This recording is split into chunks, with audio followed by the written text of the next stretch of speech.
तुमको पुण्य मिलेगा और किसी को पीड़ा दोगे तो तुमको पाप मिलेगा। पर क्या आपको लगता है कि 18 पुराणों का ये फल होना चाहिए? ये फल नहीं होना चाहिए, क्योंकि आप कितना भी पढ़ो लिखो, जब तक भगवान आप पे कृपा ना करें, वेद वेदांत सुस्नाते, मैं ये व्यास जी के निंदा में ये बात नहीं कर रहा हूं, भागवत महात्म्य में खुद ये श्लोक है, वेद वेदांत सुस्नाते गीता या कर्तरी परितापवती व्यासे मुह्यत अज्ञान सागरे। नारद जी को सनकादि कहते हैं कि हे नारद जी, तुमको कैसे ये भक्ति ज्ञान वैराग्य का कष्ट दूर करने का उपाय समझ में नहीं आ रहा है। जिस समय वेद व्यास जी अज्ञान सागर में चले गए थे, तब तुमने ही तो व्यास को अज्ञान सागर में से बाहर निकाला था। तो अज्ञान सागर में तो एक बार व्यास जी खुद भी गए हैं। मैं ये बात कहना चाह रहा हूं, क्योंकि जब तक भगवत कृपा उन पे नहीं होगी, और भगवत कृपा हुई तो उनको श्रीमद् भागवत जी का विस्फुरण हुआ, वो भागवत जी को समाधि में जाके डाउनलोड कर पाए। क्या कर पाए? डाउनलोड। गोलोक के सर्वर पे से not 4G 5G, Shri ji download हुआ। और जब द्वादशांग वही पुरुष, ये द्वादश स्कंधात्मक श्री जी डाउनलोड हुआ, तब उनका ताप गया। तो इसलिए कहा कि जो लो हरि आपनो न जनावे, तो लो सकल सिद्धांत शास्त्र को पढ़े सुने नहीं आवे। सुनी विरंची नारायण मुख सो नारद सो कही दी। नारायण ने सबसे पहले ब्रह्मा जी को सुनाई भागवत जी। उन्होंने क्या किया? ब्रह्मा जी ने नारद जी को सुना दिया। सुनी बिरंची नारायण मुख सो नारद सो कही दीनी। नारद कही वेद व्यास सो आप शोध नहीं की। नारद जी तो खुद भक्ति सूत्र के रचयिता हैं। 84 भक्ति सूत्र खुद नारद जी ने लिखे हैं, पर उन्होंने भागवत जी पे कुछ विशेष काम नहीं किया। उन्होंने वो सेम चीज ट्रांसफर कहाँ कर दी? वो फाइल्स व्यास जी को ट्रांसफर कर दी। उनको वो लिंक्स दे दी कि ये वेबसाइट पे जाओगे तो वहां से तुमको मिल जाएगी। व्यास जी ने समाधि लगाई और जाके वहां से वो समग्र फाइल साहब पधरा के ले आए। उन्होंने क्या किया? वेद व्यास औषध की नाही पढ़ितन ताप नसायो। उन्होंने उसका मेडिसिनल यूज किया। उनको जो ताप हो रहा था इतने समय से, वो ताप का निवारण करने के लिए उन्होंने औषधि की तरह भागवत जी का पान किया। भागवत जी तो क्या है? रसामृत है, बराबर।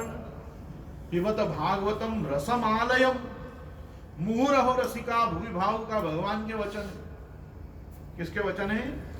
भगवान के वचन है। निगम कल्प तरोर गलितम फलम सुख मुखाद अमृत द्रव्य संयुतम पिबत भागवतम रसमालयम मुहुरहो रसिका भूमि भाव का पहले 5 श्लोक देखना, उस पे न व्यासो वाच है न शिशुकु वाच है, उस पे कुछ भी नहीं है।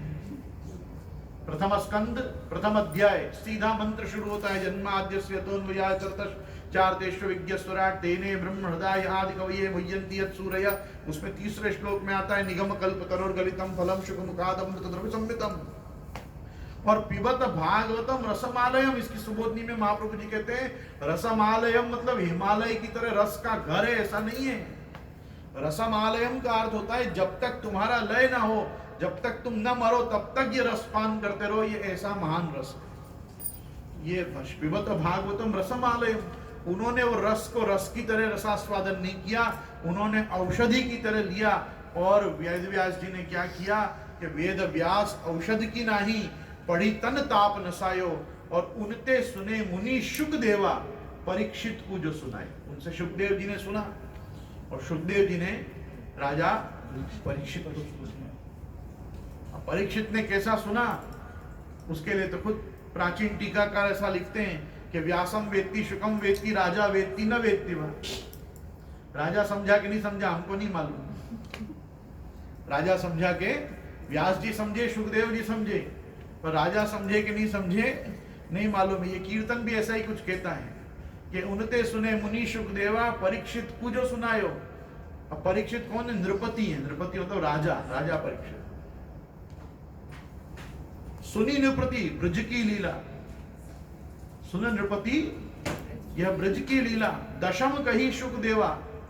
दशम स्कंद तो सुनाई दिया था पूरा शुकदेव जी ने कि सुन नृपति ब्रज की लीला दशम कही शुकदेवा। तो हु सर्वात्म भाव न उपजो ताते करी न सेवा।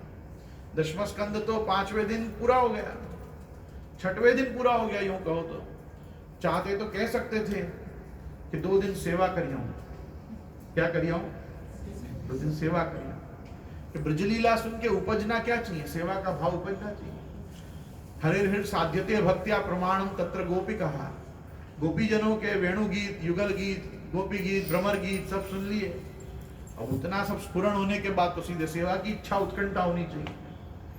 बैठे ही रहे, कहीं और सुनाओ, अभी तो और सुनाओ। तो वहां क्या कहा कि सुने नृपति सब ब्रज की लीला, दशम कही शुकदेवा, और तोहु सर्वात्म भावना उपजो ताते करी न सेवा। ये श्री भागवत अमृत दधि मथि के श्री वल्लभ सर्वोत्तम, करी आवरण दूर निज जन के हाथ दिए पुरुषोत्तम। इस अमृत का मंथन करके श्री भागवत पीयूष समुद्र मथनक क्षमा, श्री भागवत प्रतिपद मणिवर भावांशु भूषिता मूर्ति, श्री भागवत गूढ़ार्थ प्रकाशन परायण रास लीलैक तात्पर्य। ये जो श्री महाप्रभु जी हैं, इन्होंने बहुत काम करके इसके ऊपर और ये निष्कर्ष निकाला कि भागवत जी तो सबको देना ही है, लेकिन इसके पहले इनके हाथ में ठाकुर जी दो। करी आवरण दूर निज जन के हाथ दिए पुरुषोत्तम। भाई पुरुषोत्तम में हाथ पवित्र नहीं करेंगे, जन्म को कृतार्थ नहीं करेंगे, जीव सनाथ नहीं होंगे, तो भागवत जी में समझेंगे क्या? किसकी लीला है, किसका अनुभावन करें? तो घर विरासते कोई ठाकुर जी तो होने चाहिए कि जब भागवत पढ़ें तो ऐसा बोध हो कि अच्छा मेरे ठाकुर जी ने ये किया है, मेरे ठाकुर जी ने ये भी किया है, मेरे में तो कोई है ही नहीं, तो कौन ने किया है? वापिस बात आ जाएगी, कह रहे हाँ भाई हुए थे एक भगवान श्री कृष्ण सारस्वत कल्प में, द्वापर युग में, ये उनकी लीला है। ये उनकी लीला नहीं है, ये अपने घर विराजते, अपने माथे विराजते, अपने हृदय में विराजते ठाकुर जी की लीला है। इसलिए महाप्रभु जी ने दशम स्कंद के मंगलाचरण में भी प्रारंभ करके क्या कहा? नमामि हृदये शेषे लीला क्षीराब्धि शायिनम। ये लीला क्षीराब्धि है ना तुम्हारा हृदय, वो हृदय रूपी शेष पे ये भगवान शयन करने चाहिए। भगवान वहां आके शांति से पौड़ने चाहिए। चंचल भगवान वहां नहीं चाहिए, वहां भगवान भी अपने को शांत चाहिए। क्योंकि दशम स्कंद को शुकदेव जी ने क्या बताया है कि शुकदेव जी ने बताया कि ये जो दशम स्कंद है ना, ये भगवान का अपनी शक्तियों के साथ रमण, स्वात्मना सह शक्ति भी निरोधो अस्यानुशयनम। इसको दशम स्कंद को क्या कहता है? निरोध लीला। निरोध शब्द का मतलब पता है क्या होता है? एक ग्लास में जल लो, एक चम्मच नमक उसमें डाल दो, उसके बाद मिलाओ, थोड़ी देर बाद नमक का निरोध हो जाएगा। क्या हो जाएगा? है अंदर पर दिखेगा नहीं, वो निरुद्ध हो जाएगा, वो जलरूप हो जाएगा, तद्रूप हो जाएगा। तो निरोधो अस्यानुशयनम स्वात्मना सह शक्ति भी। जहां भगवान अपने हृदय में पधार कर विराज कर शांति से पौड़ कर अपनी शक्तियों का ऐसा विकास और विलास करे कि जीवात्मा तद्रूप हो जाए, उसको भगवान की निरोध लीला कहा जाता है। तो निरोध लीला के लिए अपना हृदय भगवान शेष जी जैसा होना चाहिए। शेष जी का एक बहुत बड़ा गुण है कि उनके सहस्त्र मुख हैं, लेकिन वो सहस्त्रों मुखों से वो केवल भगवान नाम संकीर्तन ही, भगवान का ही सुयश गान करते हैं। मतलब अपना हृदय जब भगवान नाम लेने में तत्पर हो जाएगा, भगवत ध्यान में तत्पर हो जाएगा, भगवत महात्म्य के चिंतन लीला गुणानुवाद में अपना हृदय जब रमेगा, तब भगवान आकर उस पर शयन करेगा। तब भगवान अपने अंदर नहीं आएगा। और भगवान के आने का माध्यम कौन सा है? कान। ये कान से भगवान अंदर जाते हैं। प्रविष्टम कर्णरंध्रेण, प्रविष्टम कर्णरंध्रेण स्वानाम भाव सरोरुहम। ये हृदय रूपी कमल पे भगवान जाके विराजते हैं, स्वानाम भाव सरोरुहम। और भगवान कहते हैं कि ओ हो, ये कमल के आसपास क्या है? कीचड़। क्या है? कमल कहाँ खिलता भाई? पंख में ही खिलता है ना। पंख मतलब कीचड़, इसीलिए उसको पंकज कहते हैं। पंख मतलब कीचड़। तो वो भाव सरोवर, भाव तो शुद्ध है। कमल आपका बड़ा सुंदर है, भाव सुंदर है, पर आसपास क्या है? कीचड़। तो भगवान कहते हैं पहला काम यहाँ क्या करना पड़ेगा? धुनोति शमलम कृष्ण, कृष्णा के सबसे पहले आसपास सफाई करते हैं। सलिलस्य यथा शरत, जैसे शरतकालीन चंद्रमा के वर्षा ऋतु में उथल पुथल मट्टी से ओत प्रोत जल को एकदम शांत कर देता है, मट्टी बिठा देता है शरतकालीन चंद्रमा, और स्वच्छ निर्मल जल हो जाता है। इत्थम शरत स्वच्छ जलम पद्माकर सुगंधिना नविशद वायुना वातम सगो गोपाल कोच्युत, अपन पाठ करते हैं ना वेणुगीत में। तो शरतकालीन चंद्रमा का कार्य है कि ये बरसाती जो मटमैले जलाशय हैं, इनका अंदर की मटमैलिता को बिठा दिया जाए, सरोवरों को शुद्ध कर दिया जाए, और एकदम जल कैसा हो जाए, पान युक्त हो जाए। तो भगवान का भी सबसे पहला काम क्या है भैया, कि प्रविष्टम कर्ण रंध्रेण स्वानाम भाव सरोरुहम धुनोति शमलम कृष्ण सलिलस्य यथा शरत। क्यों भगवान ऐसा करते हैं? भगवान क्या धोबी हैं? भगवान धोबी नहीं है, लेकिन भगवान चाहते हैं कि जीव भगवान को छोड़े नहीं, और प्रभु को अपन कब नहीं छोड़ेंगे? भागवत कहती है धौतात्मा पुरुषः कृष्ण पाद मूलम न मुंचति। जो जिसका अंतःकरण शुद्ध हो गया, जिसके अंतःकरण की भगवान ने धुलाई कर दी है, ऐसे विशुद्ध अंतःकरण वाला जो जीव होता है वो प्रभु के चरणारविंद को नहीं छोड़ता। बाकी सब लोग टेम्पररी भगवती बनते हैं। क्या बनते हैं? भगवदावेश हुआ, बहुत भगवत भाव आया, फिर थोड़े दिन बाद माया के झपेटे पड़े, भगवत भाव तिरोभूत हो। तो आविर्भाव तिरोभाव शक्तिर्वै मूर्वैरिण। महाप्रभु जी कहते हैं भगवान की दो शक्ति हैं, आविर्भाव तिरोभाव। कभी भगवत भाव आता है, प्रचंड आता है, जैसे श्रावण का वैष्णव। श्रावण आते ही वैष्णव, क्या बात है, एक से एक भगवती। उनसे बड़े तादृशी पुरुषोत्तम मास। पुरुषोत्तम मास में आपको ऐसे ऐसे चंद्रमा दिखेंगे जो कभी उदय नहीं होते, वो सब प्रकट हो जाएंगे अचानक से। तो कहने का तात्पर्य मेरा क्या है? मेरे कहने का तात्पर्य सिर्फ इतना है कि अपने को सीजनल भक्ति का भक्त नहीं होना है।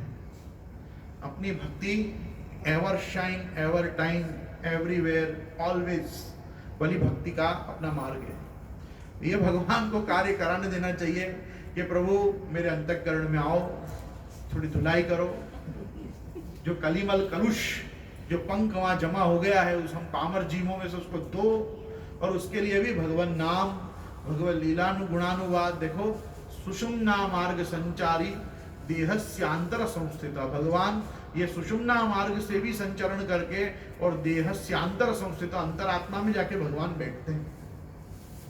मैं गीता जी में लोगों को कहता हूं, ईश्वर सर्वभूतानां हृदयेषु अर्जुन तिष्ठति।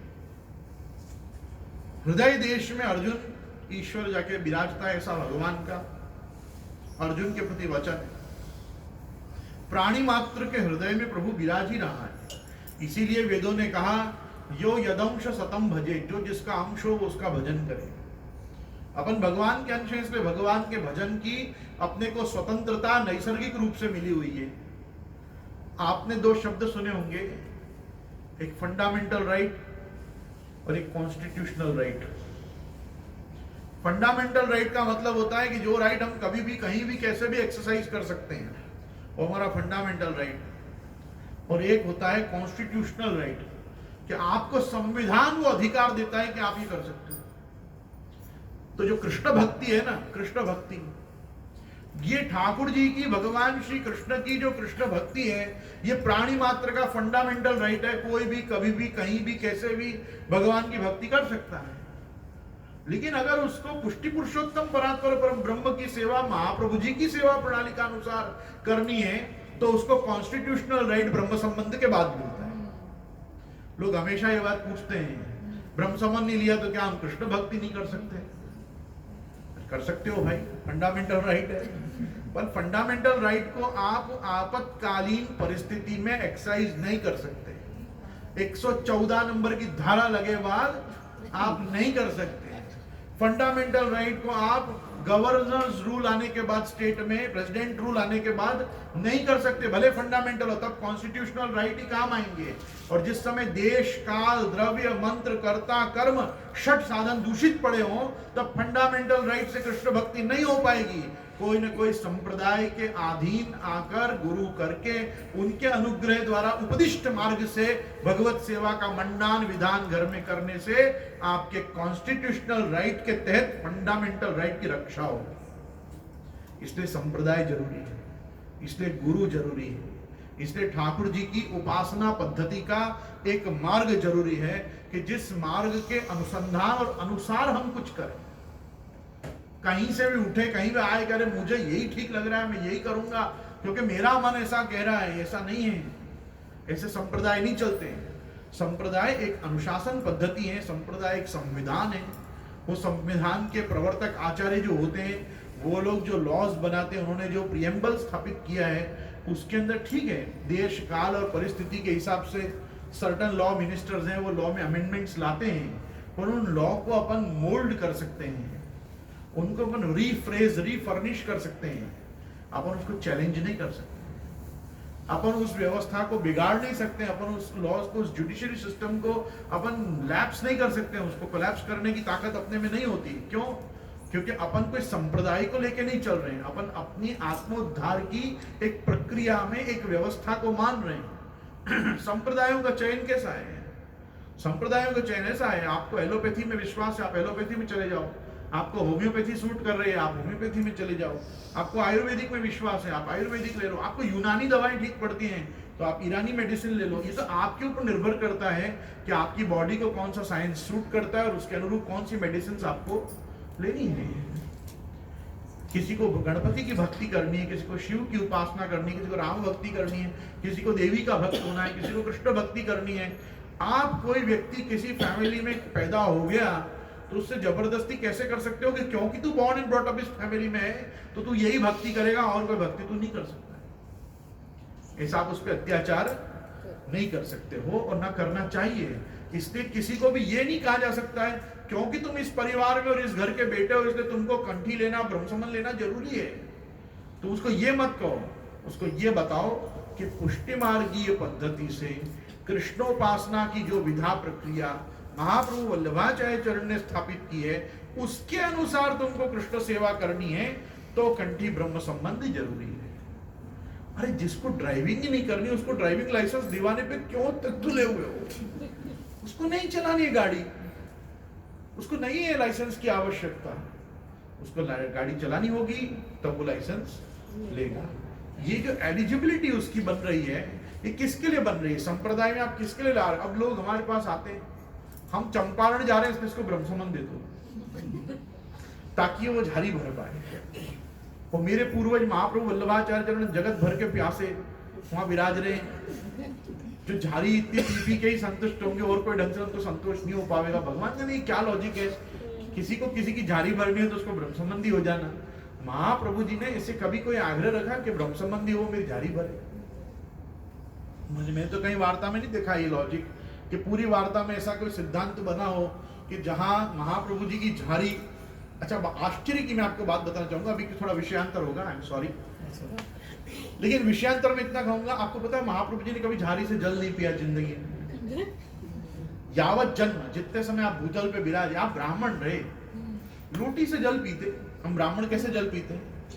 मैं आपको चैलेंज के साथ कह सकता हूँ, महाप्रभु जी ने झारी से जल पिया होता ना तो हम आज तक वल्लभ कुल एक झारी रखते हैं हमारे पास। हम भी झारी से जल पी रहे होते। हमने तो कभी झारी से जमसाद आपसे कहा कि झारी लाओ, एक झारी भेंट करो, को जल पीना है। हम आपको कहते हैं लोटी में जल लिया। महाप्रभु जी ने कभी झारी में जल, आपको मालूम है इतनी बड़ी बड़ी झारी जो बाजू में बनाई जाती है ना महाप्रभु जी के, वो हाथ खासा करने का करवा है। वो हाथ खासा करने का ब्राह्मण के पास हमेशा एक करवा रहता ही था, क्योंकि जलाशय पे भले महाप्रभु जी आप विराजते पर पूरे दिन कोई कुआं पे थोड़ी बैठे रहते। महाप्रभु जी अच्छा स्वच्छ जल, निर्मल जल, एकांत, अच्छा छोकर का वृक्ष, ये सब देख के आप विराजते। पर ऑल द टाइम कुछ खाया पिया, लिखा करा, इंक ढुल गई हस्ताक्षर करने में, सबने में, तो बार बार हाथ खसा करने कहाँ जाएंगे? तो एक बड़ा करवा होता था जिससे आप हाथ धोते थे। वो चित्रकारों ने वो करवा छोटा करते चले गए, चित्र बड़े होते चले गए, और वो क्या रूप में आ गया बाद में? झारी के रूप में। और झारी हमेशा चप्पल के पास, मतलब उनकी खड़ाऊ पादुका के पास रखी रहती है। आप अपने चप्पल के पास पीने का पानी नहीं रखते हैं, वो क्यों चित्रों में वहां बना रहता है? क्योंकि वो हाथ धोने का जल है। It is so simple. Mahaprabhu ji ने कभी झारी में जल नहीं रोका। वर्णन ही नहीं है कहीं, पूरे 84 वैष्णव वार्ता में, बैठक चरित्र में कहीं नहीं है कि उन्होंने झारी में जल पिया। हम पुरुषोत्तम भाव से बैठक जी में कुलह जोड़ और गुंजामाला पर्यंत के श्रृंगार धरा के महाप्रभु जी की सेवा पुष्टि पुरुषोत्तमत्व बैठक जी में करते हैं, इसलिए बैठक जी में झारी इंट्रोड्यूस। बाकी आपको पता है महाप्रभु जी का वैदिक आग्रह, पौराणिक आग्रह इतना प्रचंड है कि हमारे यहाँ जहां बैठक जी में श्री महाप्रभु जी विराजते हैं, वहां पे एकादशी के दिन बीरी नहीं अरोगते हैं। क्या नहीं अरोगते हैं? पान का बीरा, बीरी। अपने यहाँ तो बड़ी सात्विक आती है, अपने यहाँ तो कोई बीरी में मावा नहीं आता।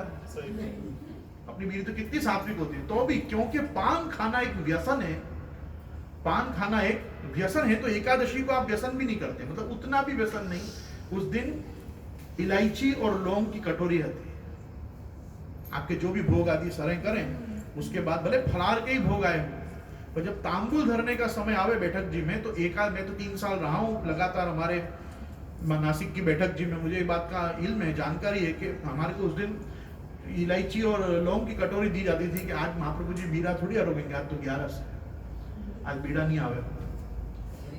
वो झाड़ी में जल क्यों पिएंगे? उन्होंने हमेशा लोटी में जल अरोगा। एक वस्तु समझिए, तो मेरे कहने का तात्पर्य यह है कि आज अगर कोई व्यक्ति महाप्रभु जी की सेवा करने जा रहा है, यहां तक बात समझ में आती है कि वो संप्रदाय में शरणागत हो, कंठी बंद होना चाहिए। क्योंकि अपने यहाँ वार्ता जी में यह सिद्धांत आता है कि महाप्रभु जी उसका ही कुछ स्वीकारते थे जो उनके सेवक हो, असेवक की सेवा को आप स्वीकार नहीं करते। यहां तक वार्ता जी में आता है। तो यदि सेवा की तनुजा सेवा की भी कोई प्रक्रिया को आप महाप्रभु जी में सेवा को रूप में लो, मतलब कि एक्सेप्टेंस ऑफ सम ऑफरिंग, तो भी मैं समझाऊं कि उसको कंठी पर्याप्त है, उसको ब्रह्म संबंध तो भी जरूरी नहीं। ब्रह्म संबंध उसको कब जरूरी है? जब उसको खुद को अपने घर के परिवार के ठाकुर जी की सेवा करनी हो तो करनी है, उसको स्वाध्याय की सेवा करनी है, उसको आर्ट ऑफ लिविंग की सेवा करनी है, उसको ईशा फाउंडेशन की सेवा करनी है, उसको चिन्मय मिशन की सेवा करनी है, उसको सेवा ही नहीं करनी है पुष्टि मार्ग की, तो पकड़ के उसको ब्रह्म संबंध ले ले, उसको नहीं लेना है ब्रह्म संबंध, उसको उसके हाल पे छोड़ दो। मैंने अपनी बात को प्रारंभ किया था पात्रता और अधिकारता। पात्र होगा वो अपने आप आ जाएगा, अधिकार फलित होंगे उस दिन अपने आप आएगा, कहेगा मने पण सेवा करवी छे, हूं पण हाथ बटावीश, मने पण आप ब्रह्म संबंधी करावी दो। उस दिन जाओ गुरु के पास। आपने कभी ऐसा विचार किया या कभी जाना है कि आप किसी गुरु घर में गए, किसी वल्लभ कुल के पास गए और कहा मुझे ठाकुर जी पुष्टाने हैं या ठाकुर जी पधराने हैं, तो उन्होंने आपको ऐसा कहा हो कि 3-4 ठाकुर जी मैंने पुष्टा के रख रखे हैं, तो चूज कर लेगा। ऐसा आपने कभी सुना कोई केस? ऐसा कभी नहीं हुआ अभी तक की मेरी जानकारी में, तो नहीं हुआ कि कभी किसी ने 3-4 ठाकुर जी पुष्टा रखे हों और कहा हो इनमें से एक जो बच्चा अच्छा लगे वो चूज कर लो और एडॉप्ट कर लो। मैं बहुत सीधी भाषा में बोल रहा हूँ, ठाकुर जी पधराना is next to adopting a child, बराबर। आप उसकी सकल जवाबदारियां ले रहे हैं और आप आज से उसके माता पिता हैं, आप देवकी वसुदेव है, नंदराई यशोदा जी हैं, सब हैं आप आज से, और अब आपके घर में यशोदोत्संग लालित नंद राजकुमार पुष्टि पुरुषोत्तम गोपीजन वल्लभ ब्रजन सर्वस्व आपके माथे विराज जाएंगे। तो ये जो कार्यक्रम है, इस कार्यक्रम के लिए आपने कभी नहीं देखा होगा कि ऐसे एक्स्ट्रा में विराजते हुए ठाकुर जी में से कोई चूज करके आपको आपकी इच्छा अनुसार ठाकुर जी पधरा दिए होंगे। या तो आप एक भगवत स्वरूप लेके आते हैं, या आपको ग्वाल मंडली में से पूछा जाता है कि इनमें से एक कोई ठाकुर जी पसंद आ रहे हो तो मैं पुष्टा के तेरे माथे पधराऊं, और व्यक्ति के एक्सेप्ट किए बाद, एक्नॉलेजमेंट दिए बाद, पसंद किए बाद हमको मालूम पड़ता है कि हाँ ये पुष्टा के इसके माथे पधराने। आपको उसका लॉजिक पता है क्या है? या एनम उद्धरिष्यामि तदा मृदादे प्रादुर्भूता। ठाकुर जी खुद ऐसा संकल्प लेते हैं, हाँ मैं इस भक्त का उद्धार करूंगा, इसके घर विराजूंगा, इसलिए आप किसी धातु में, चित्र में, स्वरूप में, किसी में भी आप प्रविष्ट होते हैं। जब तक सामने वाला नहीं दिखता है किसके लिए आना है, तब तक ठाकुर जी भी किसी मूर्ति में आविर्भाव नहीं लेते, क्योंकि अपने आप प्राण प्रतिष्ठा नहीं होती, अपने आप भाव प्रतिष्ठा होती। पुष्टि मार्ग की पद्धति क्या है? भाव प्रतिष्ठा की पद्धति। प्राण प्रतिष्ठा भी नहीं होती है। जबकि मैं आपको कहना चाहूंगा कि जहां प्राण प्रतिष्ठा होती है वहां भी देवता के प्राण मेरे और आपकी तरह भौतिक नहीं होते। अपन को प्राण प्रतिष्ठा करे बाद कोई मूर्ति श्वास लेती नहीं दिखती है कि अब श्वास निश्वास आ रही जा रही, क्योंकि उनके प्राण जो हैं वो भौतिक नहीं है, आध्यात्मिक है। और आध्यात्मिक प्राण उनके अंदर होने से उनकी जो पूरी दिनचर्या या जीवनचर्या है उसको हम आदि दैविक कहते हैं कि ये देव रूप है, इसलिए हम इनका यजन करेंगे, इनका भजन करेंगे। उससे भी ऊपर अपन तो भाव प्रतिष्ठा कर रहे हैं, और भाव प्रतिष्ठा करने के कारण जो भगवान की अपन सेवा करने जा रहे हैं वो भगवान अपने लिए संकल्प ले रहे हैं। जैसे अपने यहाँ साधन दीपिका में इस चीज को समझाया, गुरु दत्ताम स्वयं लब्धाम भक्तैरपि सुपूजिताम। ठाकुर जी तीन प्रकार के होते हैं। एक होते हैं गुरु दत्ताम, आपको गुरु ने बुलाए और पधराए कि ये तेरे ठाकुर जी। दूसरे स्वयं लब्धाम, अपने को नैसर्गिक रूप से माता पिता चल बसे, दादा दादी चल बसे, नाना नानी चल बसे, मौसा मौसी चल बसे, उनके ठाकुर जी अपने पास ऑटोमेटिकली आए और अपन को नैसर्गिक रूप से मिले, वो स्वयं लब्धाम। और तीसरे हैं भक्तैरपि सुपूजिताम, कोई वैष्णव बहुत साल तक सेवा करता था, उससे सेवा अब नहीं निभी, उसने दूसरे से पूछा कि भाई मेरे ठाकुर जी तू पधरा लेगा, उसने कहा मैं पधरा लूंगा। दोनों जन गुरु के पास आए, गुरु को कहा कि जे इसके ठाकुर जी अब इससे सेवा नहीं हो रही, मैं करूं। और गुरु ने कहा भाई तू तेरे ठाकुर जी अब इसको पधरा दे, सेवा करेगा। उसको कहते हैं भक्तैरपि सुपूजिताम। ये तीन टाइप के ठाकुर जी होते हैं। अच्छा, इन तीन टाइप के ठाकुर जी में ऐसे कोई टाइप्स नहीं होते, दूधघर का ठाकुर जी, अंसखड़ी का ठाकुर जी, सकड़ी का ठाकुर जी, फलार का ठाकुर जी। आप सर्वतंत्र स्वतंत्र परमात्मा को कैसे बाध्य कर सकते हो? इतनी ही भूख लगाना, ऐसे ही भूख लगाना, इतना ही खाना और यही मिलेगा। ये कोई भी संप्रदाय कैसे, ये कोई संप्रदाय है क्या? आप विचार तो करो कभी कि ये निर्णय कौन लेगा। अच्छा, मजेदार बात क्या है, वो तो कटोरी मिश्री जो भी आपने धरा उसमें तुम चकाचक दाल भात रोटी शाक चेप रहे हो, थोड़ी तो शर्म करो। तो दास भाव, ये भाव, वो भाव, बकवास बात है ना सब एकदम। सीधी सीधी बात क्या है, हम जो खा रहे हैं भोग नहीं धर पा रहे हैं, तो हम अगर अपन यही अगर माँ बाप के रूप में ठाकुर जी को लें तो बेटा के रूप में माँ बाप क्या कहेंगे? नालायक लड़का है। सीधी भाषा क्या आएगी? बड़ा नालायक लड़का है, जीवन भर हमने तो क्या, हमारे लिए कुछ कर नहीं रहा है। ये सीधी सीधी बात ठाकुर जी के द्वारा भी है ना। इसलिए there is no such thing like मिश्री भोग के ठाकुर जी, दूधघर के ठाकुर जी, अंसखड़ी के ठाकुर, सकड़ी के ठाकुर जी। ठाकुर जी वो सब कुछ अरोक सकते हैं जो आप धर सकते हो, जो आप। अब उसके लिए अगर कोई प्रमाण ढूंढने बैठेगा तो प्रमाण में सर्वोपरि प्रमाण ये है, आपको लगता है महाप्रभु जी गोसाई जी के समय में 252-84 वैष्णवों में ऐसे वैष्णव होंगे कि जो ठाकुर जी को भोग धरे बिना असमर्पित जीवन जी लेते होंगे? आप कल्पना कर सकते हो उस चीज? मेरे से तो नहीं होती। अरे जो बनाता होगा लीटी रोटी, उससे जो बन पाती होगी, जो मिल पाता होगा, जो खुद खाने वाला होता होगा, धर के ही महाप्रसाद लेता होगा। आप खड़े खड़े रामानंद पंडित जिसको निकाल दिया महाप्रभु जी ने, जिसका परित्याग कर दिया, उस वो बाजार में खड़ा होकर जब श्रीनाथ जी को कहता है श्री जी आप अरोगो, और वो जलेबी अरोग लेते हैं, वो जलेबी अरोगते भी नहीं, जलेबी का टूक मुंह में रख के बैठते हैं ताकि महाप्रभु जी आए तो दिखाऊं मैं ना जलेबी खाई, उनको टीज करूं नॉटीली। तो आप विचार करो कि वो ठाकुर जी का क्या क्या दृढ़ आपके प्रति संकल्प है कि ठाकुर जी तो आपको गजब का पकड़ के बैठे हुए हैं, अपन ठाकुर जी को छोड़े बैठे हुए हैं। तुमको फलाहार ही मिलेगा क्योंकि मैंने मेरे गुरु से आज्ञा ली है, तुमने दूधघर दरवानो। ये अत्याचार, ये इमोशनल अत्याचार आपका ठाकुर जी पे है। अब उसमें प्रॉब्लम क्या है, आप क्या समझ रहे हो? मैं 3 दिन का विवेक नहीं रख पा रहा हूं, मेरे यहाँ सूतक पिंडरू बराबर नहीं है, मेरे पास ये नहीं है, वो नहीं है। आप अपने अंतरात्मा को समझा रहे हो क्योंकि मेरी परिस्थिति सही नहीं है, इसलिए मैं ठाकुर जी को भोग कैसे धरूं। इसलिए मैं तो भाई आप ऐसी अवस्था में यदि हो तो सिंपली श्रीमद् भागवत आश्रय लो, ठाकुर जी पधरा के भगवत सेवा का स्वांग करो ही मत करो, क्योंकि नामात्मक स्वरूप और स्वरूपात्मक ठाकुर जी में कोई भेद नहीं। नमो भगवते तस्मै कृष्णाय अद्भुत कर्मणे रूप नाम विभेदेन जगत क्रीडति हो। रूपवान होके भगवान क्रीड़ा कर रहे हैं और नामात्मक होके प्रभु क्रीड़ा कर रहे हैं।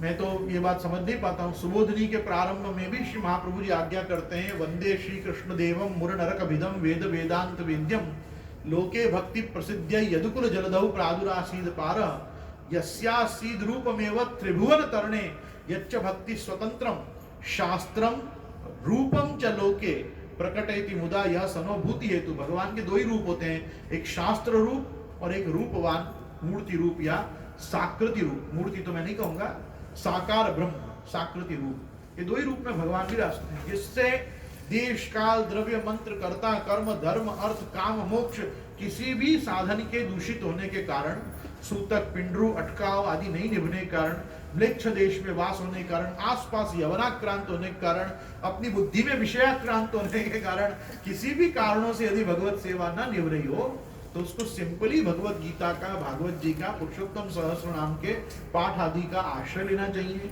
किसी अच्छे भगवत भक्त की, गाय की, गुरुजनों की, वडिलों की सेवा करनी चाहिए और उन सब में पुंडरीक भक्त की तरह भावना रखनी चाहिए कि माता पिता की सेवा भी पांडुरंग विठलनाथ की ही सेवा है और मैं उस रूप में ठाकुर जी की सेवा कर रहा हूं। तो महाप्रभु जी ने जगन्नाथे विठले च श्रीरंगे वेंकटे तथा यत्र पूजा प्रवाहस्या तत्र तिष्ठेत तत्पर इत्यादि कल्प भी इसीलिए हमको संपादित किए ताकि येन केन प्रकारेण मनः कृष्णम निवेशयेत, हम किसी भी प्रकार से अपने मन को कृष्ण में लगा सकें। और अपने साथ होता क्या है, अपने मन को छोड़ के पूरा तन कृष्णमय होता है, सेवा में होता है मन, और सर्वत्र भटक रहा होता है। माला तो कर में फिरे, जीप फिरे मुंह माई, मनुआ तो दहुदिस फिरे, यह तो सुमिरण, ये कोई सुमिरण का प्रकार नहीं है। सुमिरण का प्रकार तो मन बुद्धि और वाणी की एक तानता में है कि हाथ जैसे फिर रहा है, जीभ जैसे फिर रही है, मन की मस्तिष्क की वृत्तियां भी, चित्त वृत्ति भी वो एक जगह पे आ रही हैं। तो जैसे योगश चित्त वृत्तिर निरोध, जैसे चित्त वृत्तियों का निरुद्ध हो जाना योग है, उसी प्रकार से चेतस तत्प्रवणम सेवा, चित्त वृत्तियों का परमात्मा में प्रवण होना ही सेवा है।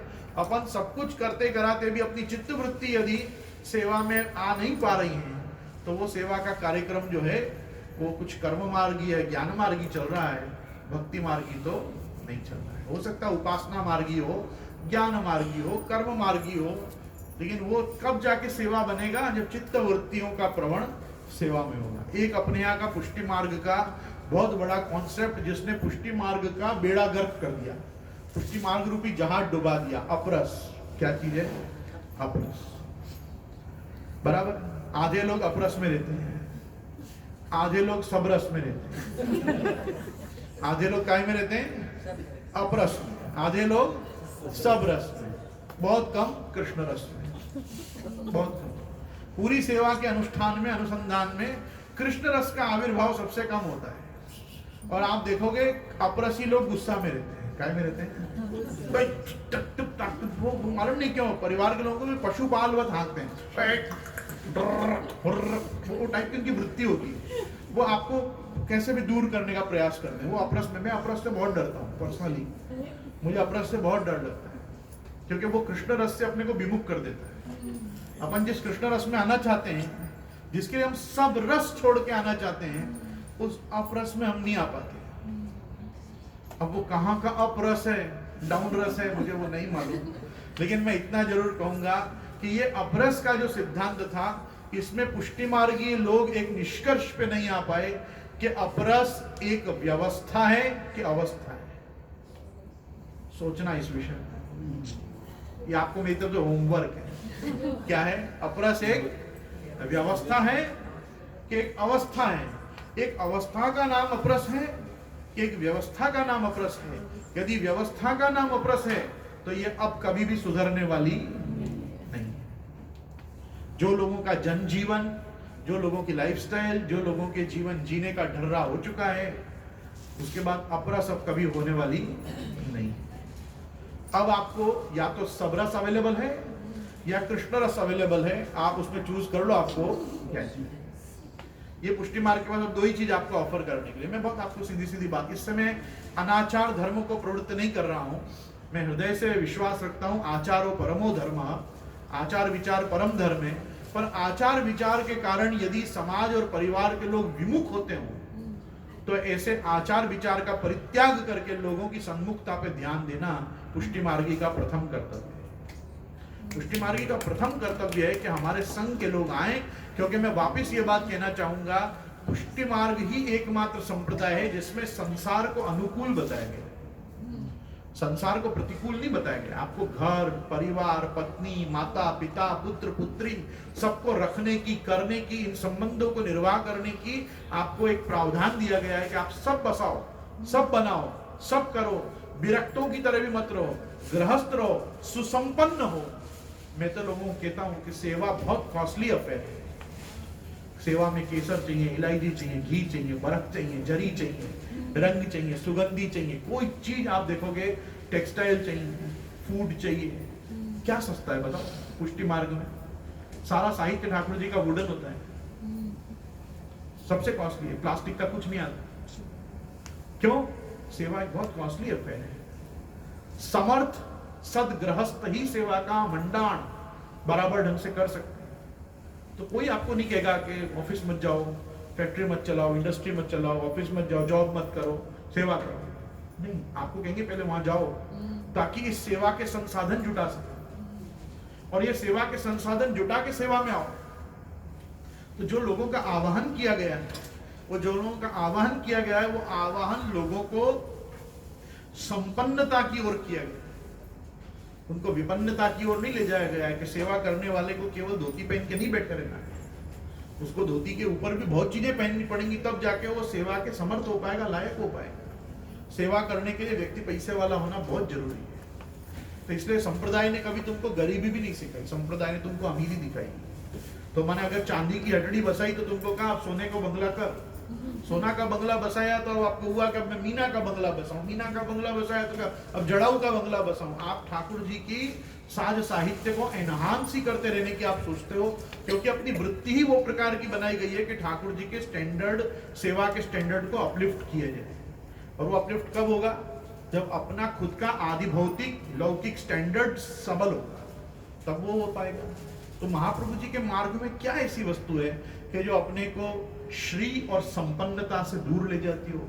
कोई भी नहीं है ऐसी। फिर लोग संप्रदाय से विमुख क्यों जा रहे हैं? ये भी एक आश्चर्य का विषय है कि जब संप्रदाय आपको सामर्थ्यवान करके सेवा में आने को, सामर्थ्य जुटा के आने को कह रहा है, तब संप्रदाय का परित्याग या संप्रदाय से विमुख होने का कोई कारण मुझे तो दृष्टिगोचर नहीं होता। भगवान के सामने बैठा अर्जुन तो भगवान को यही कह रहा था ना कि मैं भिक्षा के अन्न पे भी रह लूं, भैक्षम अपि है लोके हत्वार्थ कामांस्तु गुरु निहैव भुंजीय भोजान रुधिर प्रतिग्धान। मैं इनका खून पी के क्या करूं? मैं तो भिक्षा के अन्न पे भी रह लूंगा, मुझे सब छोड़ के आप चले जाने दो यहां से। भगवान ने उसको कहा हतो वा प्राप्स्यसि स्वर्गम जित्वा वा भोक्ष्यसे महीम तस्मात् उत्तिष्ठ कौन्तेय युद्धाय कृत निश्चय। यहां तू मर गया तो स्वर्ग में जाएगा, और अगर तूने जीत लिया तो ये पूरी पृथ्वी तेरी है, दोनों हाथ में तेरे लड्डू हैं अर्जुन, तू उठ और युद्ध के लिए शुरू हो जा। सुख दुखे समे कृत्वा लाभा लाभो जया जयो ततो युद्धाय युञ्जस्य नैवं पापमवाप्स्यसि। सुख दुख हानि लाभ जय पराजय इन सबको एक साथ रख के दिमाग में और युद्ध कर, जो होगा तेरे हित में ही होगा, तू कर तो सही। तब भी उसको कोई बात समझ में नहीं आई। भगवान ने कहा माया हता निहिता में वो पूर्वे निमित्त मात्रम भव सभ्य साचिन में पहले इन सबको मार चुका हूं, तो निमित्त तो बन। अपन को भी महाप्रभु जी कह रहे हैं मैं सब काम तुम्हारे लिए कर चुका हूं, अब तुम निस्साधन जीवों का मार्ग नहीं हो, ससाधन जीवों का मार्ग हो। अब तो महाप्रभु जी, गुसाई जी, आपके यमुना जी, गिरिराज जी, ब्रजभूमि, सबके सब अलौकिक पदार्थ आपके आसपास है। अब क्या चीजें जो हम सेवा से विमुख, क्या चीजें जो हमको कृष्ण से विमुख करें? तो हमारे को ये बात समझनी चाहिए कि सब कुछ छोड़ के भागने वाले को भगवान कहते हैं सिर्फ खड़ा रहे, यहां तुझे मैं सब कुछ दूंगा। कुतस्त्वा कशमलमिदं विषमे कोपस्थितम् अनार्य जुष्टम अस्वर्गम अकीर्ति कर्म। अर्जुन तू बात कर रहा है वो अनार्य है, क्षत्रिय होके भागने की, भिक्षा के अन्न पे जीवन जीने की, ये ब्राह्मणों जैसी वाणी क्यों बोल रहा है? अनार्य जुष्टम अस्वर्गम, ये तुझे स्वर्ग में भी नहीं नरक में भेज देगा, क्योंकि तू तो भाग गया। और अर्जुन तो कैसा अर्जुन था? परंतप था। परंतप का अर्थ होता है जिसने पर्याप्त तप किया हो, और परंतप का अर्थ होता है कि जिसको देख के शत्रु ताप में आ जाएं, डर जाएं, वो भी परंतप होता है। शत्रुओं को विह्वल करने वाला अर्जुन था। उसकी प्रतिज्ञा कैसी थी? अर्जुनस्य प्रतिज्ञे न दैन्यम न पलायनम, ना मैं दीनता करूंगा युद्ध में सामने आने के बाद, और ना मैं भागने दूंगा, मार डालूंगा। अर्जुनस्य प्रतिज्ञे द्वय न दैन्यम न पलायनम, ना मैं सामने वाले को भागने दूंगा और ना मैं उस पर दया करूंगा, आई विल किल हिम। ऐसे टाइप का वॉरियर भगवान को कह रहा है मैं जाता हूं, मैं तो भिक्षा के अन्न पे रह लूंगा, मुझे ये सब नहीं चाहिए। उसको भगवान कहते मत जाओ कहीं भी, तब तुम्हारी जो बातें हैं वो अनार्य जुष्टम अस्वर्गम और अकीर्ति कर्म अर्जुन, अभी तक जो तुम्हारी उपार्जित कीर्ति है उसको भी ये बातें नष्ट कर देंगी। मैं कहता हूं कि ठाकुर जी से विमुख होकर पुष्टि मार्ग का परित्याग करने वालों की परिस्थिति भी ऐसी है कि वो अनार्य बातें हैं। हमारे परिवार में ऐसी बातें कोई ने करी नहीं। अस्वर्गम, ये अपने को उत्तम लोग कैसे प्रदान करेंगे, अपन तो यही मूढ़ा जन्मनी जन्मनी फिरते रहने वाले लोग हैं। और तीसरी बात है कि अकीर्ति कर्म अर्जुन, अपनी क्या कीर्ति बनी इससे,